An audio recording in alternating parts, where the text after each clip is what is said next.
When it comes to EVE Online, every player wants to know the most effective tactic available. You want to know the meta. The meta controls everything. It determines what will and will not happen.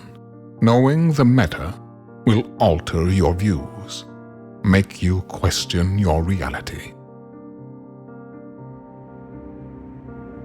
It might even make you laugh. And now, you're part of it. You're watching The Meta Show.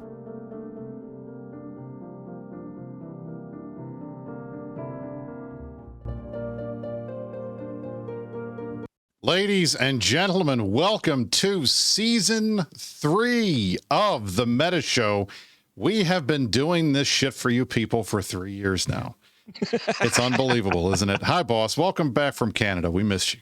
It's good to be back. It's been wild checking the news about EVE Online. We have, I know hasn't it been just though? I had to sort of leave the battle station at an unfortunate time. News has gotten around by now and have put some distance between the angst. Our doggo passed away. We had sort of the elderly dog cancer situation when we came back from Vegas. It was very sad. And then in the aftermath of that, once it sort of run its course, she went out on a cloud of drugs and just as happy as could be.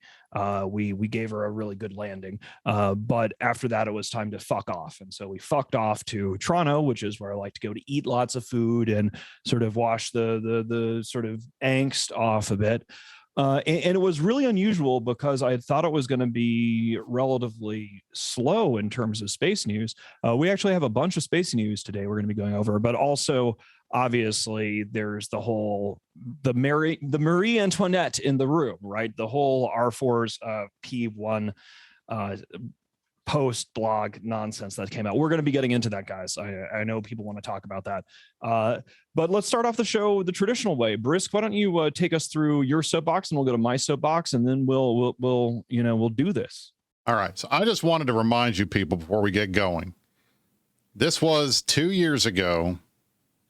The Meta Show, Brisk and Matani for the first time, November 10th, 2019. Oh, look at me. I'm wearing headphones. Look, you had headphones on. I was clean shaven. The bags under my eyes are much less obvious than before.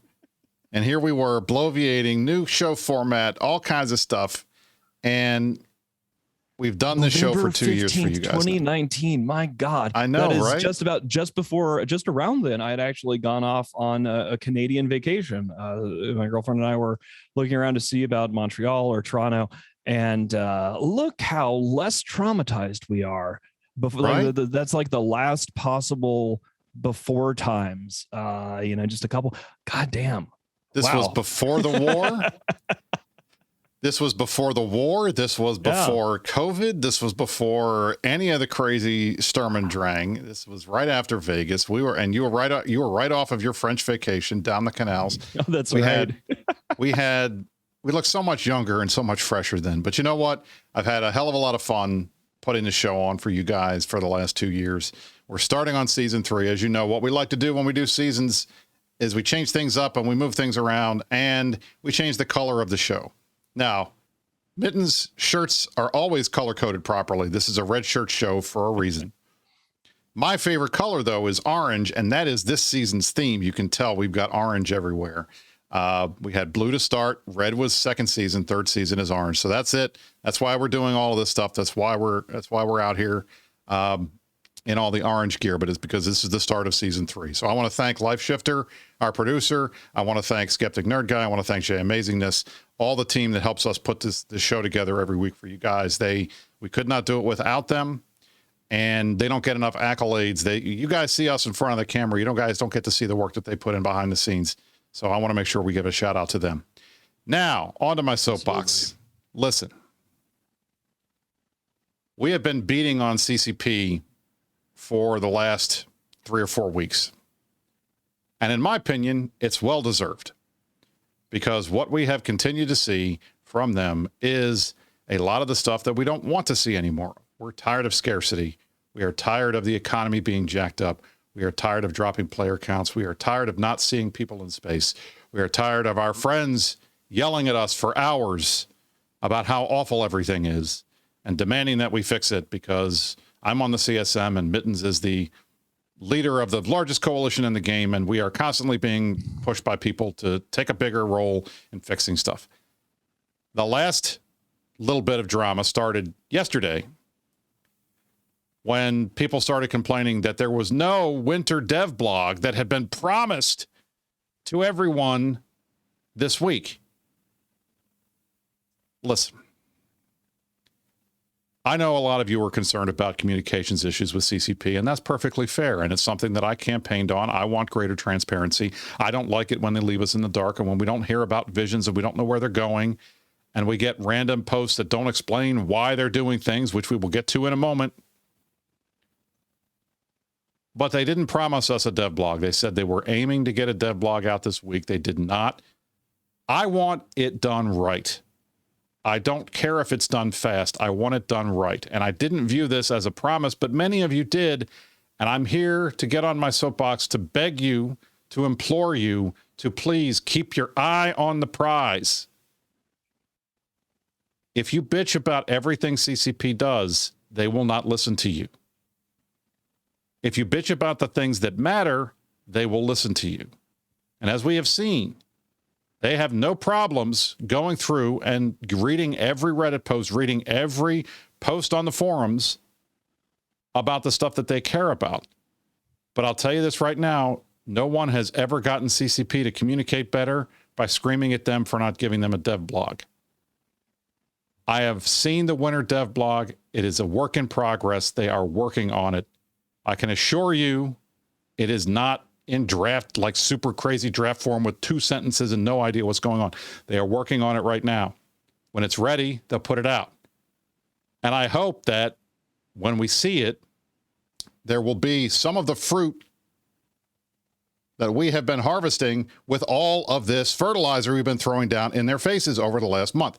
We have been trying in every desperate way possible to get the company's attention, to make it clear that the players are unhappy. And we're going to do that again today. But we don't need you guys reeing over everything, because when you do that, it undercuts the message of fix the game. I don't care if their communications suck. If the game is fun, let's focus on what's important.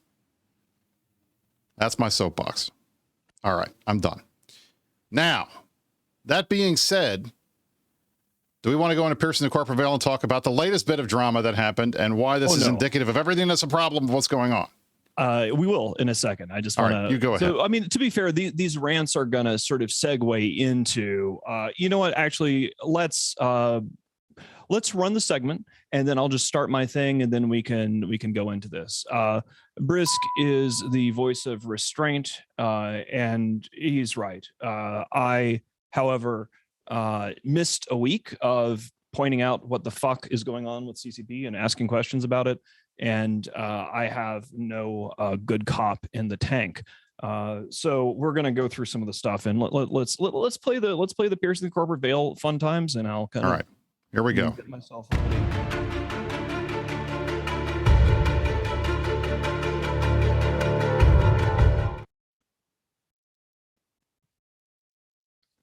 Here we are back, ready to talk about the latest news that we got from CCP this week. CCP Psych put up on the forums, moon mining section of the original post, which was the from production to whatever blog. The original change to remove the rest of basic minerals from moon ore is confirmed. Additionally, our forests will get the following materials. And you see water, oxygen, bacteria, and proteins. What are water, oxygen, bacteria, and proteins? They are P1 PI. Go ahead, Mittens. Okay. Now, look, due to the unfortunate circumstances in my real life, I was sort of off the table for a lot of this nonsense, and it's probably a good thing, right? This is way bigger than the Imperium. It's way bigger than Goonsfarm. It's way bigger than any individual. And as far as I could tell from my perch in Toronto when I read the news on this, This P1s in R4's blog is sort of the let them eat cake moment. Because one of the things that struck me about the first, the blogs, everything that's sort of come down from the Rattati administration, is this underlying concern that while these developers are insisting in the whole Rattati scene that they listen and that they understand the game and they're doing all these things, the fear was that they really had no idea what they were doing. We have been in situations before in the history of EVE Online, during the Incarna crisis, during the blackout situation, during Drifter attacks, during just pick any sort of scenario where there is division within the player base and with CCP about the direction of the game or the decisions that they're being made. One of the things that I find deeply concerning about this is that in the past, levels of controversy of this sort had advocates on all sides that at least understood EVE Online and were advocating for positions that made sense within the context of EVE Online. I.e., you may have thought the blackout was great. There was a constituency within the player base and within the developers that were like, yeah, this is a good idea. There was a larger constituency that voted with their feet that said this is a terrible idea. But you could at least make the argument. Even during the Incarna crisis, reasonable arguments could have been made about the future direction of walking in stations. There were people that advocated for that. There were a lot of technical challenges. There's also the whole monocle microtransaction situation, but there were also reasonable arguments on all sides. One of the reasons why the R4 P1 thing seemed like such a moment for me is that shark jumping vibes, right? This is a scenario where even if you're not a PI person, even if you're not a moon miner, even if you know nothing about mining, many EVE players have played the game for 8 years, 10 years, 15 years, whatever. You have seen cycles of this. We remember when CCP Ytterbium got rid of compression because they're like, gosh, this is a dumb mechanic. Nobody enjoys it. And we cheered for that. And there was a dev blog explaining why compression was a bad idea. And one of the things that scares me about the P1 and R4s thing has nothing to do with the P1 and the R4s, right? It's not about the P1 in the R4s. The reason why it's a shark jump moment and oh shit, what the fuck moment is that the player base, the CSM, everybody's been pretty clear about the issue with P1s. We here on the Meta Show have said it repeatedly. The P1s were not designed to be transported off planet.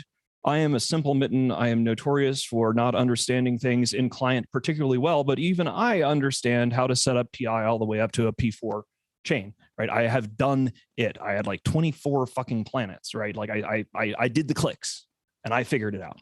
The issue is we told them what was necessary to fix. And this is unfortunately kind of like $1,000 designer gene situation, if you remember in Karna, where what I believe we're seeing here is CCP doubling down on insisting that they've done nothing wrong. There have been several articles in the media in this last week while I was on vacation where Kotaku as well as PC Games In had interviews that were posted with CCP Rattati and his I guess community guy, whoever it is. And the reaction in those interviews was essentially classic old school Incarna era CCP. I would like to point out that Rattati was apparently around during the Incarna era, so he should know all these things about EVE Online. He's had every opportunity. But, looking at this, the issue was just, everybody said the issue with P1s is their size, that we don't need this many millions of units or this many M3 and you can't move them around. And the reaction to this was to increase the amount of quantity available in a way that will step on any newbie PI chains. The issue is not the post.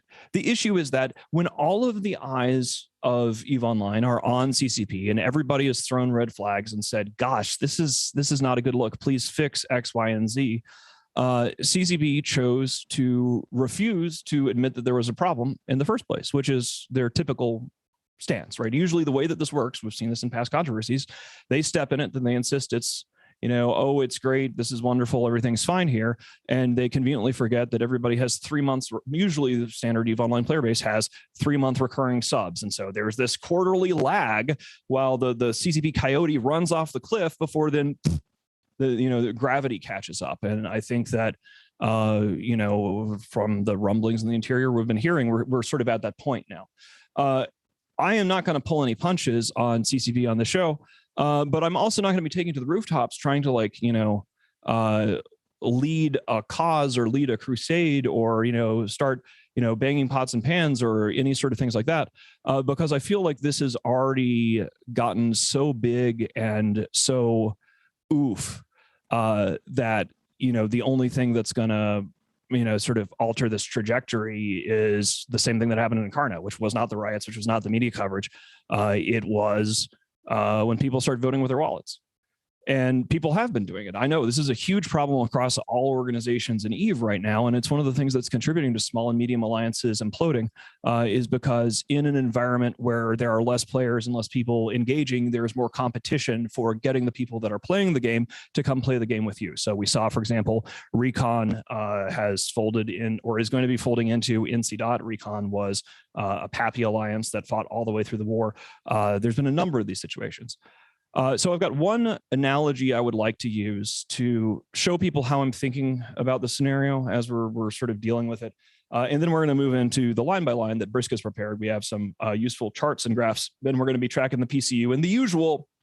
Oh, you guys know the routine, right? During the age of chaos, during the worst of scarcity, during some of the dumber phases of the war, we broke out the PCU charts and we look and we see the data and we try to see what the evidence is away from the herfing of the dwarfs.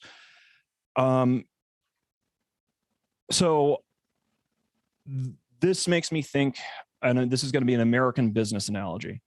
There is a retailer in the United States called JCPenney. They are a department store. They're sort of in the sort of medium to low end. And the gimmick of JCPenney shopping and their consumers love getting bargain stacking and bargain hunting, right? You didn't go to JCPenney's to go to the fanciest place in the world. You were sort of beating the system and playing like a couponing game and stacking sales and like doing that whole thing. That's not my world. I didn't understand it. And it's not my thing. But JCPenney ran into trouble and they brought on the CEO, a new CEO who was a guy that ran the Apple stores. Lateral, they hired him off from Apple. It was like, hey, new CEO of JCPenney, and he's the guy that made Apple stores a success in the US. He didn't know a fucking thing about the customers of JCPenney. He didn't understand the customers of this department store. And he also didn't like them. He did not like the way that they shopped there. He wanted to have a high-end experience, and their gimmick was that they were going to say they found excuses in the data to show that the JCPenney customer base secretly wanted it to be more like Nordstrom's, and they cut out the number of sales and deals and bargains that they had. Why is this long story relevant? Well, because as soon as they fucked with the core part of the value proposition of why the customers went to JCPenney in the first place, they stopped going. They stopped having sales because they wanted to be high end. Well, if you want a high end, you go to fucking Nordstrom, right? It gets worse. It gets worse because, of course, being able to cherry pick the data to show that they had found things and this was going to be wonderful and that, oh, well, we don't want to have a bargain basement company that does all these things. This is what happens when you put a console guy in charge of EVE Online, right? Like, look at it. Look at the fucking P1s and the R4s. Look at what they've done to capital ships. Maybe in like Dust or whatever, it doesn't matter if you're just like, well, we've got a shortage over here, so I'm going to take the orange and smash it into the apple and we'll give it to these people and they'll like it. And the problem is that when you have a executive echo chamber, when you have an executive echo chamber who have cherry-picked the results to pick the data that makes them feel good in their happy little passive-aggressive echo chamber, the only thing that will penetrate that the players are liking this, everything is fine, we are doing this, and it's just an isolated group of individuals who are unhappy, is that shit only works until your Q4 reports come around and you have to answer questions of investors. That is what happened with Incarna. CCP lost 40% of the fucking player base in Incarna because they proceeded to insist that the $1,000 designer jeans thing was great up until such a point that they were forced to publicly apologize in a ghost-written apology. Whatever, you can get into that if you want. That's actual history that happened in EVE, and back down. But the first always response from CCP is, we didn't do anything wrong. It's an isolated group of individuals and whatever. And, whatever. Maybe this is going to be me leading the charge or something. But I've been out. I am sitting here on my hands. I think that the only thing that is only going to make a difference here, because these guys have dug in their heels and insisted that P1s and R4s, P1s and R4s, and to Mitten's point, listen. P1s and R4s itself is not a big deal. It's obvious. I mean, look. It's the incompetence and the failure to listen. The players have said, do X, Y, and Z from all sorts of different directions. No one said P1s and R4s. Mark my words. All we are asking for, so first of all, there's a couple things. Number one, you didn't need to put PI in capitals and faction battleships and stuff like that. All right, you didn't have to do that. There was enough stuff for PI. It was fine. But you did that. Okay, fine. So you did that. We deal with that now. But because PI is such a pain in the ass, and it's a pain in the ass for two reasons. Pain in the ass to set up, but once it's set up, it works itself. But it's a pain in the ass because the stuff is too big to move around. And so to build a capital ship, it was taking 6 freighters loads of water to move around. You don't move stuff around. But they don't want you building and doing everything in one place anymore. So you've got different design goals that are smacking against each other that don't synergize. And the result is nobody's building caps because it's such a cancerous process to do it. And it's because they're trying to do things that they have these different design goals that all conflict with each other. We want ships in space. Design goal is to defend their fucking ego. Ultimately, all of this comes down to that. Not being mad at you, but like this. I understand. This is an issue that we have had so many times, where CCP, and whatever you want to say it, I have to try to practice rolling my R's, is that they, there's a word for it, like a truno, or there's an Icelandic word for having a frank and open conversation and resolving your fucking differences. And nobody was having a frank and open conversation about adding fucking P1s into R4s in the midst of all of this other shit show. There is a failure of confidence from the player base as a whole across all areas of the game against this situation. We want people who understand EVE as EVE, talking the language of EVE, understanding the language of EVE, and proposing game design things that people actually want. I understand that you can make the argument that players don't know what they need to know and things like that, but I would like to offer a couple of cautionary examples. You don't, regardless of all of the awful like sex stuff and the harassment and all that other shit with Blizzard. Blizzard also fucked WoW over so badly that there's a lot of people not playing WoW anymore. Dare we mention the new game expansion, the new game experience, NGE from Star Wars Galaxies? Like this the whole fucking scarcity thing, the last few patches gives me that vibe. And here's the difference, guys. Blackout was players advocating for things that chunks of the player base wanted, and other parts of the player base said this is bad for the game. And then the data of activity within the game proved it one way or the other.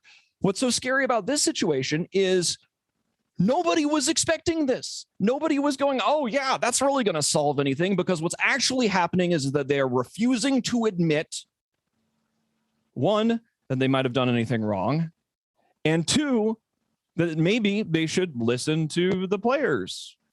And, all they would have had to done is just start implementing some changes that people have been asking for. I'm not a mining guy. This is not my territory, but it's not that hard to listen. So we're going to go through some charts. I interrupted Brisk during one of his rants. So let's move to the let's go look at some data. I'm going to keep going through my rant, but I want to make sure I leave the EVE Online status monitor from EVE Offline up here, because I want you guys to realize and think and focus on what the issue is. At the end of the day, the biggest problem, in my opinion, facing the game is that player count right now is too low.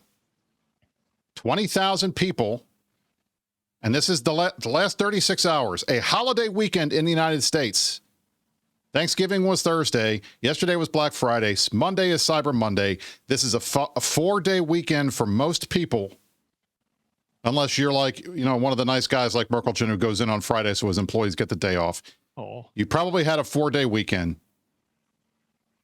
And we're talking 21,000 people, 20,000 1 week average. It's just, these numbers are low, okay? And that's worrying us. So our goal, what we want to see are things that make players excited, that get them back in the game, that get them playing. All right? And you know what is not exciting and fun and gets people back in the game? Shit like R4s to PI. Nobody's playing this game for planetary interaction. Nobody's playing this game. I mean, a lot of people play this game for mining, but we're in the process of watching a complete rework of all the mining ships and everything. Everything's up in the air. There's no set repository of stuff that's all correct that we can look at. Things have been changing left and right, and we want that. We want the iteration, but it's hard to keep up with. It's even hard for those of us in the CSI. I've seen so many different charts and graphs and Confluence pages that I have no idea what's accurate and what's not anymore. And if I can't follow it, I don't know how the hell you guys follow it. But the point, I see where CCP is trying to go, and they're trying to come up with these elegant solutions to things, but there's no elegant solution to this. We just have to just be done. Like, at some point, you got to stop tinkering and just be done, and this is what it's going to be. And the PI thing is a perfect example of that. We pound on them. Mitten said it. We've been pounding on them. The issue with PI is the volume. It's the volume. It's the volume. So they reduce it by half the amount that you need, which is great, but that doesn't solve the volume problem. Okay, it's only 3 freighters worth of water instead of 6. That's still 3 freighters worth of hauling for these industry guys. That's not fun. And I know some people made a lot of money. I mean, I don't want to turn the show into a Red Frog commercial because we already do that on Rampage Incorporated every night. But hauling is okay if that's what you like to do, but that's not what most people play this game for. So we tell them volume, volume, volume. The R4 to the PI thing in the R4s would have been a very elegant solution to this problem if they hadn't punted moon compression into next quarter. Because the whole problem is, well, we're worried about, the size of this stuff. So we'll put it in moon goo. What's moon goo's problem? It's too fucking big. So you don't solve the problem. At the end of the day, it just moves the problem around with a promise of maybe they'll fix it in the future. And that was, I think, for a lot of people, one of these, what are they doing moments. And I can see it from CCP's perspective. They know that compression's coming. They're working on it. They promised it. It's going to happen. And we're sitting here waiting, when are my dreads going to be below 3 billion so I can start blowing them up again? And we're looking at PI. We're looking at a big stumbling block, one of the choke points to try to build these ships. And this change doesn't solve the immediate problem. So what happens? People get mad. I understand that. But the bottom line, the 2 biggest problems that face this game, number 1, it's on your screen. It is the declining player counts.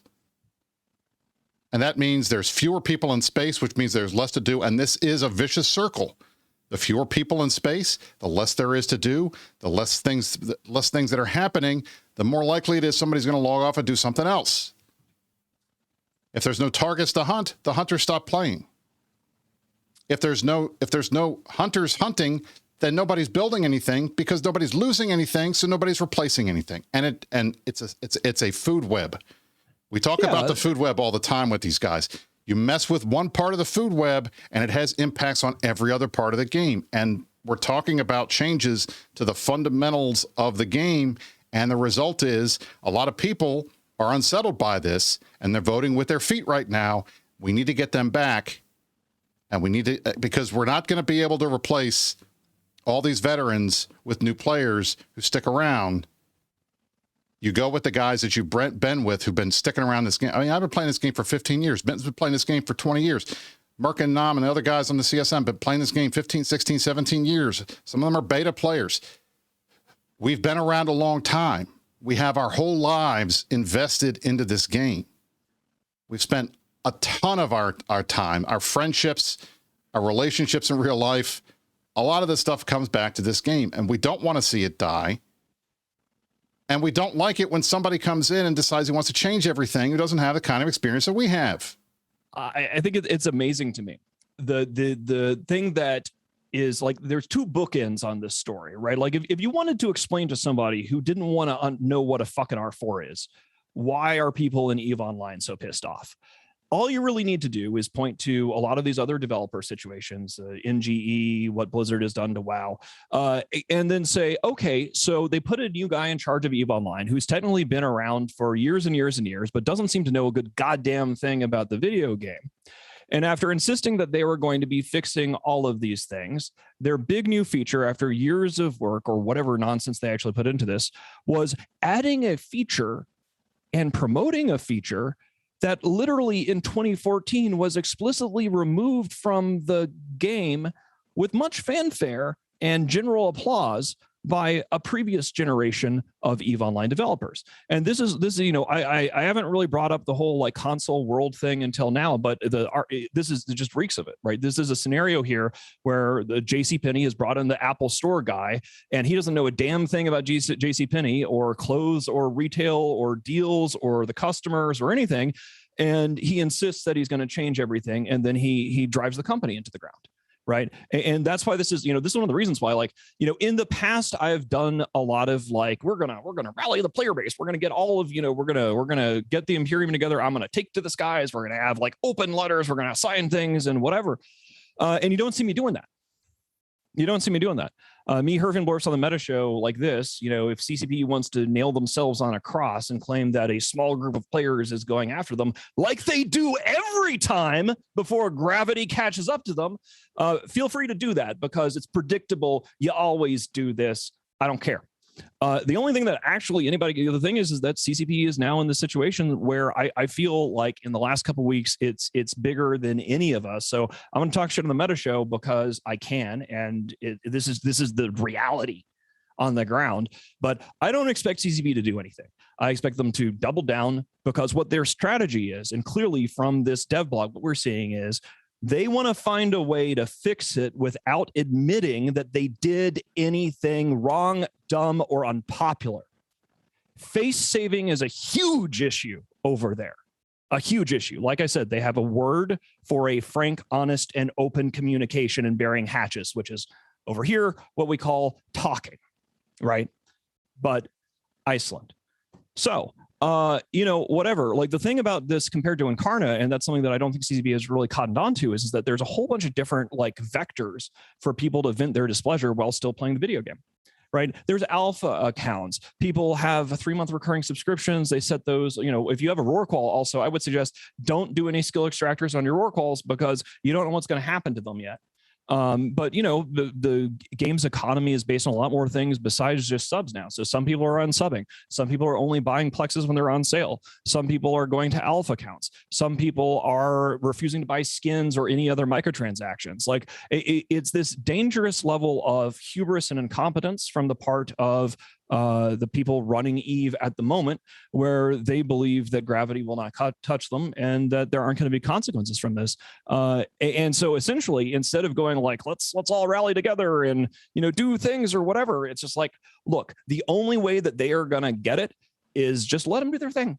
Let them put P1s and R4s. Let them shit on the player base. Let them see what happens when they have to answer questions on an investor call. And maybe I'm sure that NFTs will bail. Maybe some crypto stuff will help. But if they don't understand EVE itself, right? If they've jumped the shark and they've put bacteria on moons rather than admitting that maybe P1s weren't designed for that. PI wasn't designed for that. Maybe they should change the M3s, which is what players have been saying that they should say. Make it easy to transport. Just don't do the damn silly thing. I don't see. I think that its nature is just going to have to take its course with these guys. If they're always going to double down to protect their egos and insist that they have done the right thing, I personally will be sitting back and sipping a mojito. I want people in the Imperium. We'll be talking about this on the fireside tomorrow. I believe that there are a few fixes to the game that could be done to reverse the course of this.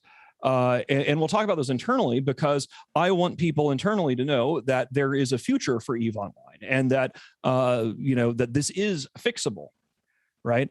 But I wasn't born yesterday. So I also realized that if I take to the skies and saying, this is what we're doing or whatever, CCP is going to point at it and say, my thin skin and my fragile ego is being, it must be the goons. Goonies. Whatever, fuck them. Let my attitude on this is, everybody has told them every which way, that they could go to fix this. And, maybe at the end of the day, they're making so much money, they don't care. But that didn't work for Blizzard. It didn't work for Sony Online Entertainment. And it didn't work for JC Penney either. So good luck, I guess. All right. CCP. So my last word on this is I'm trying to be fair. I'm trying to be fair because I want them to look. We all want CCP to succeed. We want EVE to succeed. We want 30,000 players playing the game every day. We want big wars. We want news articles. We want fun. We want fun. And unfortunately, the focus on scarcity, on the mining, the industry, the ecosystem changes have been the opposite of fun, because they're the tough love stuff that CCP feels like they need to do. And a lot of times, some of the mistakes that we keep seeing from them, it's when you have multiple design philosophies and multiple design criteria coming up and smacking together. Compression's a perfect example of that. They used to have compression where it was a pain in the ass and it was in space and nobody wanted to do it. And then they just changed it to right-click compression, which was great. But right-click compression is easy, and it doesn't keep ships in space. So their whole design was, well, we want ships in space, so we'll come up with this gun thing that will make you sit there for hours and feeds. And that's not fun either. So you have different design goals conflicting, and they got. I know. No one at CCP, either Rattati is so thin-skinned that he cannot handle any criticism. Hi, by the way, and is going to deal with it in such a way by basically either. Nobody in the team that was assembled to unfuck the scarcity shit has been around in 2014. And so none of them knew or remembered or looked up or talked to a player and said, by the way, we literally had a dev blog where we all announced that as a feature, we were going to get rid of compression, right? So either the CCP team that did the compression shit in this blog was so wet behind the ears that they didn't know that EVE had already been through this, and that we had all decided and agreed that this was actually a bad thing, and this was a feel-good story. It was a feel-good story. It was one of those Eterbium. My God, what a great dev. I miss Eterbium. Anyway, so either one, right, they didn't know, or two, worse, they did know. So either they were completely clueless about what happened back then, or they were like, yeah, we're going to do the opposite of what we thought was a good idea in 2014. It's just. And I want to be 100% clear, because I'm seeing stuff in the chat that makes me upset. Listen, all right. We are not telling you guys to unsub your accounts. We are not telling you guys there's no way to fix this. The game is dead. We are not telling you guys that we're going to go lead the charge with pitchforks. In fact, Minton said the opposite. Because this is not a goons only thing. Have fun fixing it, CCP. Great, I'll be over here. The Imperium is going to be great. Like we can recover from a situation we always like do. This. We have said from the beginning that we'll be the last ones here when they turn the lights out, if they ever turn the lights out. We hope they don't. We're all dead and our kids are playing this game. That's the goal. All right. So this is tough love. We're trying to explain why people are mad and give you guys feedback. And I know that it's hard to hear this stuff. Or they could grow the fuck up. Like every single game developer over years has had to accept the fact that maybe if they piss off their customers will stop giving them money. Iceland and CCP do not get some sort of special circumstance exemption for why we are going to be nicer to you. In fact, because of the evidence that CCP knew in 2014 that compression was bad, and they chose to add this in anyway, and they clearly didn't talk to anybody. about, gosh, this would be a good idea. I believe that we should be even harder on them. I mean, there's not much more for me to do in terms of being hard on them. Well, that's what I was about to say. I mean, short of like, good luck, you know, like, I don't even know if there's anything short of this now, right? Like, you know, what I would be worried about if I was over there, you know, people talk about Pearl Abyss, this, Pearl Abyss, that.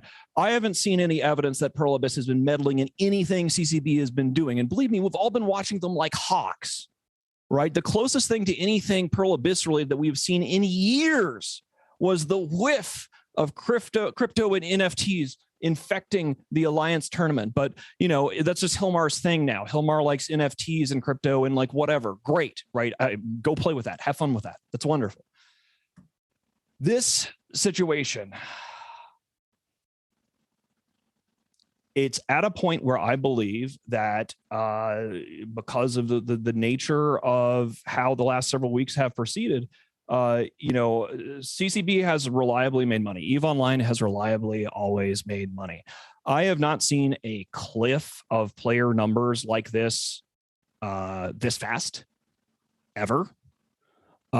So, you know, hey, I don't think you guys have to worry about the player base. I think you have to worry about the impact of ignoring the player base to the point that you're going to have to report upstairs when people start asking questions. Because I'd like to remind everybody, one of the reasons why Pearl Abyss bought CCP was not because they wanted to turn it into a microtransaction fuckfest.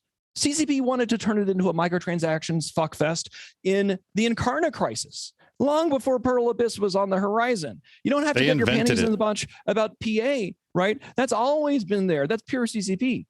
But I tell you what will get Pearl Abyss to pay attention to things. It's when big number go down instead of big number go up, because this is not a great time to be hoping that insisting that everything is going to be just fine and it's just a few players. And we're like, you know, try explaining that to your new bosses when they come calling. If they come calling, who knows?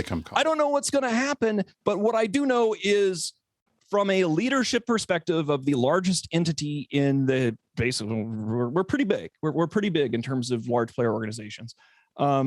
Everyone across EVE is having very similar conversations with their line members about who's unsubbing what.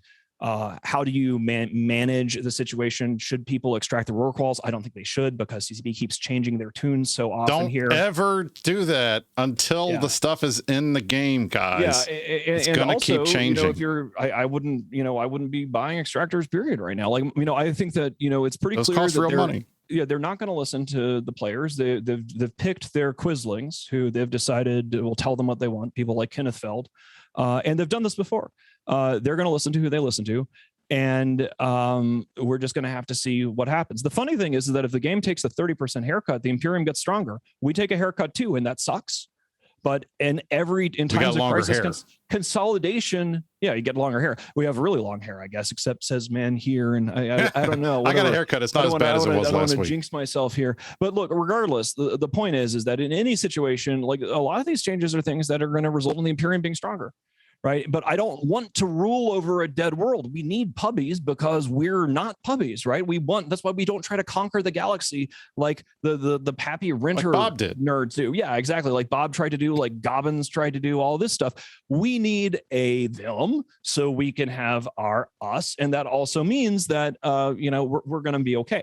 The Imperium will have a relative advantage in any scenario. Where you're seeing the real attrition is, like I mentioned earlier, these smaller groups like Recon, groups like the alliances that were basically gone in an eye blink the moment the war ended, because the leadership teams of small to medium-sized alliances are like, this is a shitload of work and the deck is stacked against us. We might as well merge into and consolidate into a larger, more organized entity. So there's in this paradox here where it's like, you know, this stuff is a clear and present danger to the PCU of EVE Online, right? Like we're watching, it ain't pretty.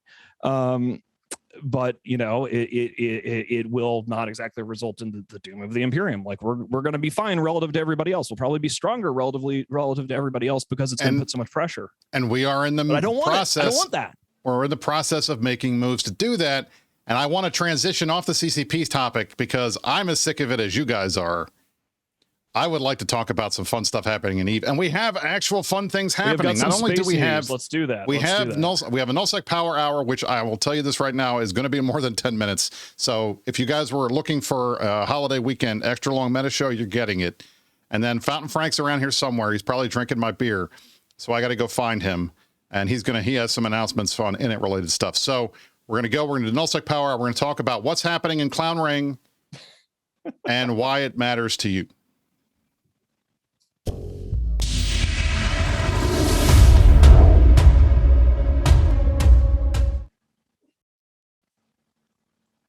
Now, our favorite area of the game, not really, is Cloud Ring, which is, this is wrong. No. Clown Ring. This is the correct name of this region. Clown Ring. There's a better G for you, the Edge. Okay. I'm not in dark mode on Dotland because it's easier for me to show you guys stuff on the white. It stands out, it pops more. So otherwise it would be in dark mode. What's happening in Clown Ring? Well, what we have been seeing over the last 2 or 3 weeks has been essentially the initiative versus triumvirate. This has started to bleed into and become a proxy war for the Imperium versus PanFam. But I want to walk you guys through exactly what happened. So this is Clown Ring. Tri lives in Clown Ring. Here's Tri. Here's some Tri. Here's some more Tri. They moved to Clown Ring during the war. This became their primary space. Tri is part of a larger group that includes Volta, and it includes a lot of Banderlogs and other folks that are in the Greater Trash Coalition. They own Clown Ring. They own Pure Blind, significant parts of Pure Blind, and obviously Pure Blind has been in the news over the last few months because we have Brave moving in. You can see Brave is down there in that bottom far right corner of Clown Ring. They've got their space, and they pledged they were going to start moving in and taking over everything. They were based out of 5Z for a while in NPC Clown Pure Blind, and now they're taking space up there. So Pure Blind and Volta and the guys in Toilet Paper, other place up there in this Greater Trash Coalition, Pure Blind has been where a lot of the action has been for the last month or so as Brave has moved in there. Volta and Brave have been fighting. Banderlogs, all these guys, they've been fighting. It's been good content for their folks, and they like it. What do they not want to see? Well, they don't want to see goons coming up there, and they don't want to see Test coming down here. So, what happened? So, why now all of the fighting over Clown Ring, and what does it have to do with Pure Blind? Well, here's the issue. A couple of weeks ago, when Brave started moving to Pure Blind, the Imperium saw this, and we realized that in the event that Test would follow Brave to Pure Blind, we needed to be able to get up there to fuck with them.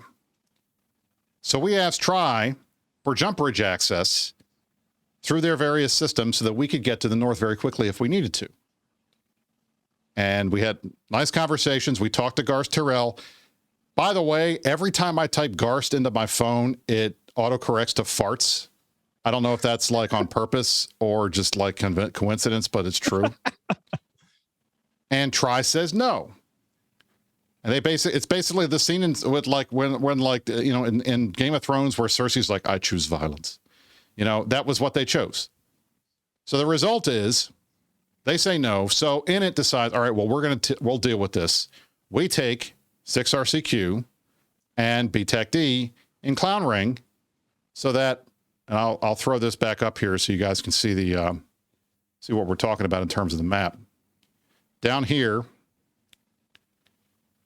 in its space, and then French Connections over here on the side.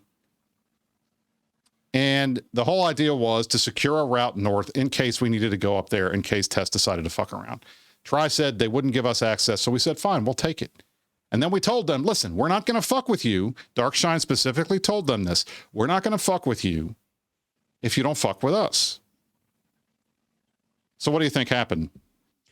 Well, of course they said no and they fucked with us and They now fucked with you know us. this is yeah, okay, all right. and then They fucked and then with recently us. we lost some hacks about it that we had a little whelp. We'll get to that in a bit, I'm sure. But, we'll talk a little bit about so we're getting there. So so what ends up happening? So immediately it goes on a rampage, and we take BTAC-D, as you can see on the map here, and we take F7C, as you can see on the map here.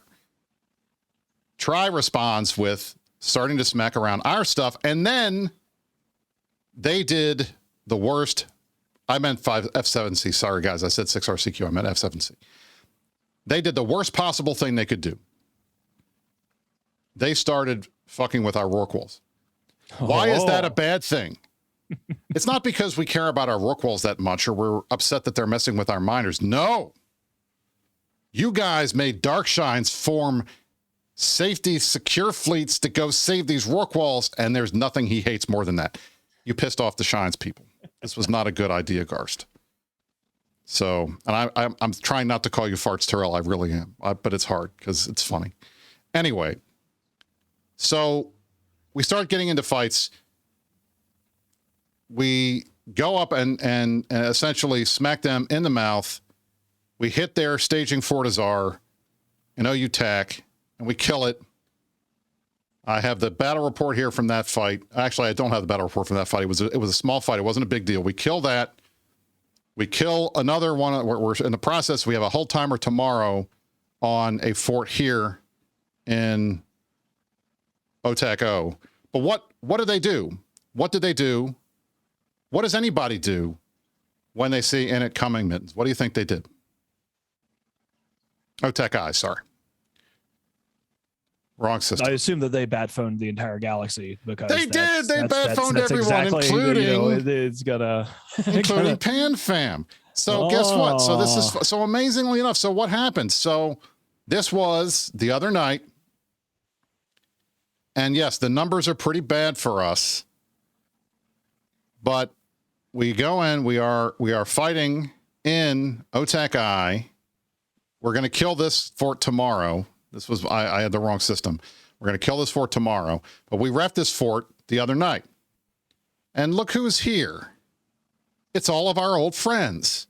It's Horde. It's NC no test, but yeah. It's, I mean, the only thing I can think of is that they didn't want to bring test because they knew that this 265 goons on the screen would have been like 6,000 if test was there.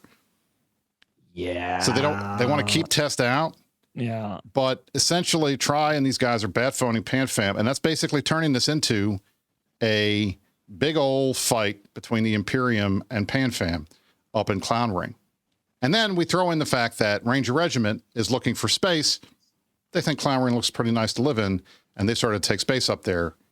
And French Connection, who is very close to the Imperium, very close to the Initiative, probably will be rejoining the Initiative soon if they have not already decided to do that. Those guys have taken a whole mess of space. And unfortunately, it's very difficult in 2021 and EVE Online for small groups to deal with big groups. And the meta is currently forcing all these small groups to end up joining the big groups.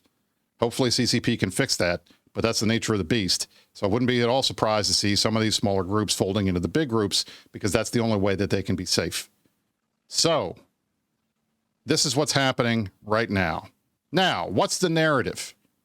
Well, Garst, is on going everywhere he can, trying to talk about, oh my God, big bad Init. They have to bat phone goons every 5 minutes after he bats phone Horde and NC Dot.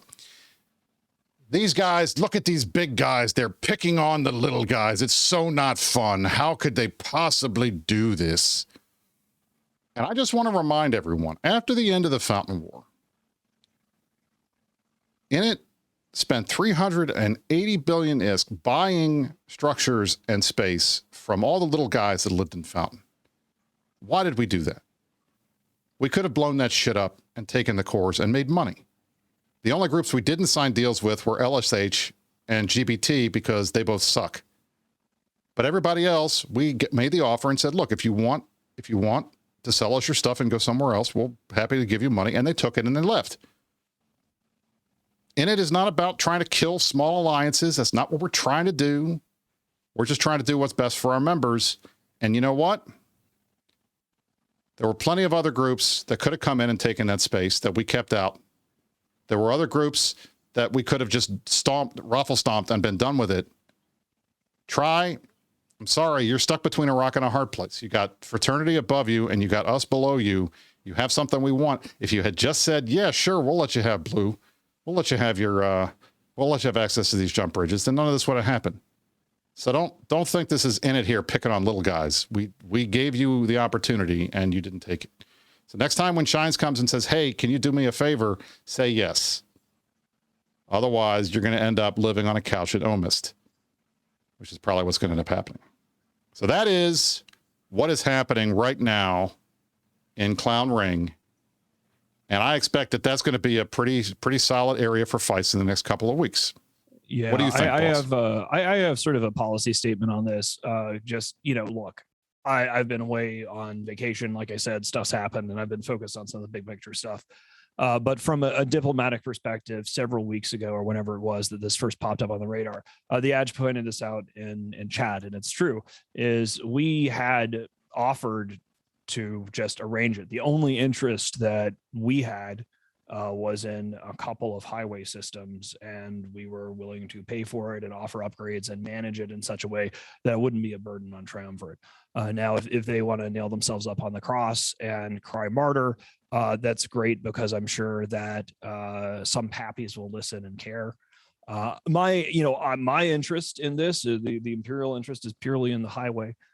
Make your decisions accordingly. I don't want to be like, oh, it's got to, like, I ain't mad at Tri, but we need a highway. We need a fucking highway, and we'll see where it goes. If they want to give us some content in Cloud Ring, and if Elf Boy wants to get all involved and invested in it, then that's great. But I at least respect the fact that I've never really had like a thing. Like, Triumvirate has always been there, but I've never been in a situation where I'm like, I'm mad at Triumvirate, right? Because by and large, it's hard to be mad at those guys. They're just there. They've been around forever. They play in a different area of Eve usually. Like, Triumvirate has never really put themselves in a situation where, like, goons specifically have ever given a fuck. Usually they're on the opposite side of the galaxy. Maybe there's some minor skirmishes or something, but it's not like, ooh, I'm mad at Garst, right? My phone autocorrects his name to Grath.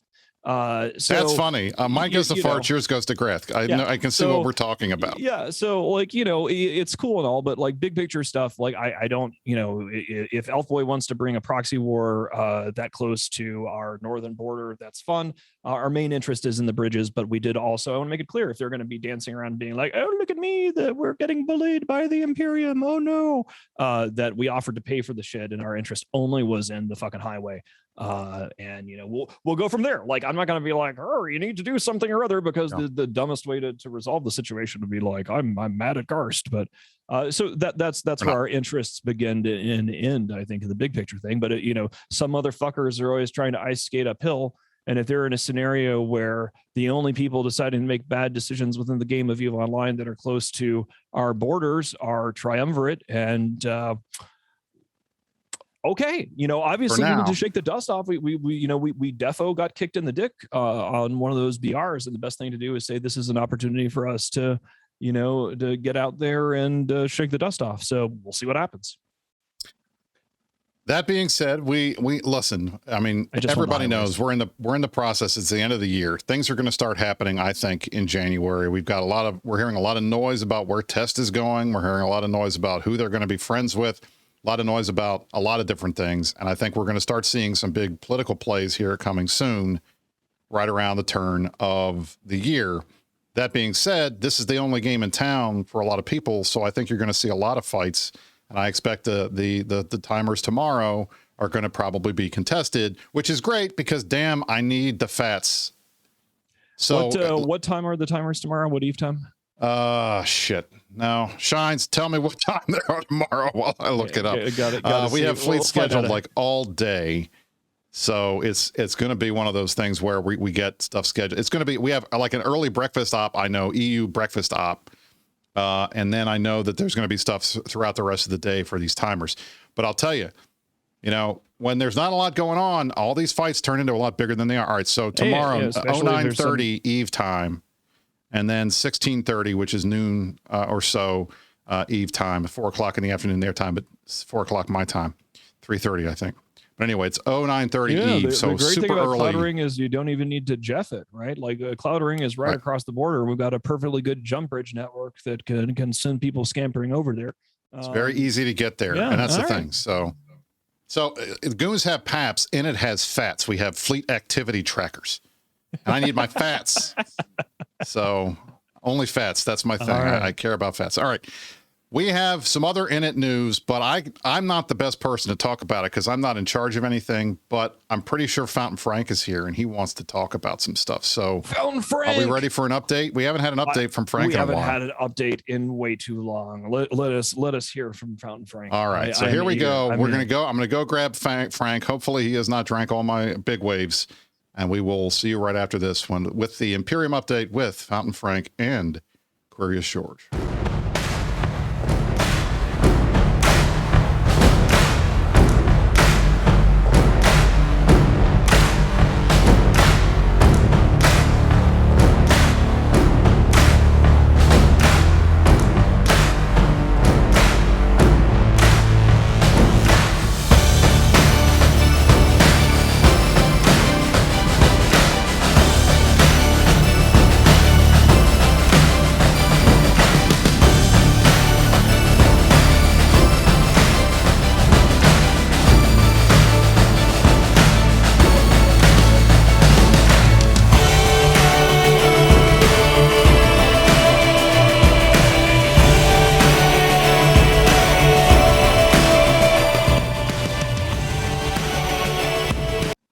You guys have not seen me in a month of fucking Sundays, but you know what? I'm here now because I got news. I got some damn news. And I have to say, Matani, I'm so happy to see you back here because we missed you last week on the show. Listen, there are a lot of storied duos that we think of. We think of Laurel and Hardy. We think of Abbott and Costello. We think of Brisk and the Matani. We think of Villy and Failure. But I'm just happy that you guys are back because there is also another group that we love, and that is Frank and George. And I want to tell you what George and I have been up to because we have some big fucking news. And the first is, and I'm going to show this video because it's pretty fucking cool. We've got some new people joining the initiative, and it's going to be awesome.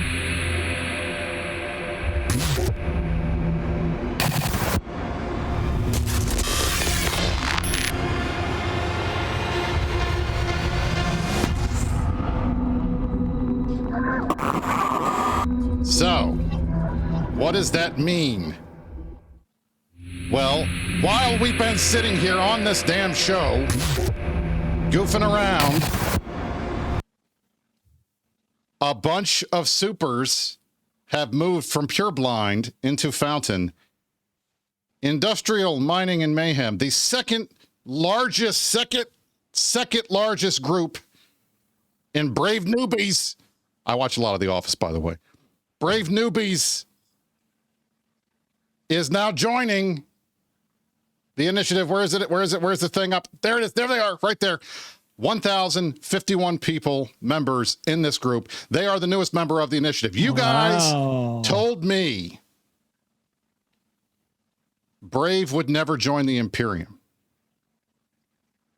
Brave will never join the Imperium. Dunk Dinkle. Brave will never join the Imperium. You told George this. I don't take no for an answer because I'm one of these guys who is very stubborn. So what did George and me do? Well, if Brave won't join the Imperium, we'll just steal each of your corpse until there's nothing left in Brave and they're all in the Imperium anyway. And we started with Mayhem. Welcome, gentlemen. Now, the other thing, and I want it to be clear, Brisk is a big fan of Sandrin from Test, formerly from Brave. And Brisk has been trying to get, well, first he was trying to get his drones back from Sandrin, which he did when he killed Sandrin's Titan in M2 and got his drones back. Sandrin stole his drones in Brave Space a long time ago, but he got his drones back. But now Brisk wants Sandrin. So I'm helping to make that a reality for Brisk. And so is George. Now that you ask, what does this have to do with Mayhem? Well, let me just tell you. You see that 1,051 members in Mayhem? I have it on good authority that at least 100 of those people are Sandrin alts. So now you're in the Imperium. Sandrin, welcome to Initiative. I'm looking forward to chatting with you and I, General, under one of your many, many alts in Mayhem. We're looking forward to having you hang out with us. That's what we're going to do. And it doesn't stop there. I want to also welcome another group that is joining the Initiative. I don't have anything on the screen for them, but our dear friends, Battalion of the Lost from Dreadbomb, are going to be joining the Initiative. What does that mean? Well, you know what? You guys were already scared of Shvo and his whaling fleets. Well, look what we just did. We just added Dreadbomb's all their whaling FCs that used to hang out with Shvo. Now they're going to be in it too. You guys are fucked. Just dock your supers up now. Save it. We don't have to come in here and mess with you. Another 96 elite E-athletes joining the Initiative, along with 100 Sandrin alts and the boys and girls from Industrial Mining and Mayhem. I am telling you this right now. We'll have all of Brave in the Imperium by the end. It's going to happen. Just deal with it. Okay? All right. That's it. I'm out. I just wanted to make sure we had a chance to talk to you all, you guys. I'm going to go get Brisk, and you guys can hang out with Mittens here for a little bit, and then we will wrap the show up. Yep. So here we go. Mittens, have fun. Okay. I'll with these guys. So, I'm gonna bring it back to okay. So first of all, thank you, Frank. That was hilarious. Welcome aboard Mayhem. I'm pushing buttons wrong. You are. No, look that's at me. not. I disappeared. No. We disappeared. There is Mittens. It's madness. All right, I'm out of here. I'm gonna get Brisk. He's better at pushing buttons than me. Yeah, I want to welcome everybody that's joined the Imperium into the Imperium. We do things a little differently over here, as you guys are going to find out. But this sort of adds to the point I was making earlier in the show, which is these are yet again examples of smaller to medium-sized entities running into situations where they have elected for their own reasons to merge into other entities because CCB has done a genius thing with the scarcity thing, and it's a consolidation phase. I want to imagine the guys in Mayhem are looking forward to not needing to use Slack anymore. And you're in good company because Mayhem is in the Initiative now, and obviously we have Karma Fleet, which was founded by the best and the brightest of the Brave Intelligence Agency many years ago. So we hope that you guys enjoy the society, and also word to the wise CCB. We have lots of stories like this where we're having smaller, medium-sized entities consolidating, corporations moving around. It's a bit weird out there, but. Oh God, I just don't know, guys. Like I've been doing this for so long that you see these patterns repeat over and over again. And in the past, when I was younger, I would see these things happen and be like, oh, let's do a null deal. Let's take to the skies. Let's do whatever. And at this point, it's just like, good luck with unfucking the thing that you broke by insisting that it's not broken and not listening to any of the customers. It's a shit show. It's a shit show, guys. So hang on for dear life. I think that's the idea here. I don't think anybody should be panic extracting alts or anything like that. But brace yourselves, right? This is happening, and the people that are saying that they're going to fix it are telling us they're going to fix it by putting P1s in moons. So we'll be back next week, and it's going to be interesting with any updates we may have. We'll have some space news, maybe about Cloud Ring and whatever stuff CCP comes out with. I wish, it reminds me of the age of chaos where it's just like, please just stop helping. Just for a second, just stop and step away from the fucking computer. And like, let's just take a pause. Let's take a breather here. Let's maybe get some, get the emotions to cool, I guess. Like just, if you're gonna do this damn silly thing in this damn silly way, don't be so publicly stupid about it. My God. All right. On that uplifting note. All right, Min's last note, my last note is going to be this. I am looking forward to, I hope we will get this winter blog soon. I hope they say the right stuff and give us at least a warm Christmas that everybody will be excited to at least think about potential changes. But in any event, we'll see it when it comes out. Hopefully it's this week. If it's not, I think CCP Swift said early December. I want it done when it's done. I want it done right. And then hopefully we can move on and talk about the fun stuff that we're doing in the game. And I'm happy that we're seeing some fights, but I'll tell you this right now, I want to go PvP real bad. So I'm looking forward to getting out there and fighting some people. I would like to say, again, thank you guys for watching the show. 2 years of this. We're starting year 3. I think we've done a pretty good job of providing you with a lot of content, some stuff that's interesting, some CCP-related stuff, some in-game stuff, some jokes, some good times. We got Frank here every once in a while. He even brings George now. Thank you all for watching the Meta Show. We do this for you. We do this for the fans. We do this for the people that watch. And I'm hoping that the next year is as good as the last year was, because I think we had a pretty solid year, to be honest, boss. Our numbers are pretty good. The Meta Show has been great. I hope that the underlying game is preserved and improves. It has been fantastic. I just want to say, Brisk, it's always a joy to do these things with you. I made sure to scamper home from Canada extra fast because I didn't want to miss another show. It's always a delight.